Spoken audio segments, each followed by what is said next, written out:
গরম থেকে ফিরে এসে এখনকার সব থেকে বেশি ডিমান্ড যেটা, সেটা হলো ঠান্ডা ঠান্ডা লেবু শরবতের জল অথবা ঠান্ডা ঠান্ডা লস্যি। ভাবলাম আমি যেভাবে ম্যাঙ্গো লস্যি বানাই সেটা তোমাদের সাথেও শেয়ার করি। রোজ রোজ কি আর পমির লেবু শরবত ভালো লাগে, তাই আজকে ভাবলাম ম্যাঙ্গো লস্যিটা বানিয়ে দিই। ফ্রিজে থাকা ঠান্ডা দই, তার সাথে আম, আর তার সাথে সামান্য চিনি, এই দিয়ে ভালো করে মিক্স বানিয়ে দিলেই কিন্তু একদম রেডি ম্যাঙ্গো লস্যি। পমি আবার চিনি খেতে বেশি পছন্দ করে না, তাই অল্প চিনি দেওয়া।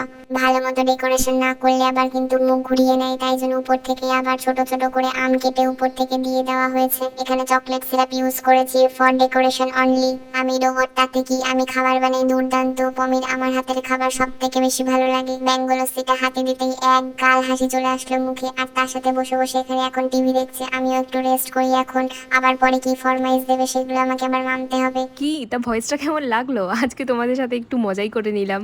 আমি সেরকম একটা এডিট পারি না, তাই আজকে ঘাটতে ঘাটতে অনেক কিছু পেলাম, তা ভাবলাম এটা দিয়ে আজকে একটু ভয়েস দেওয়া যাক। কেমন লাগলো অবশ্যই জানিও।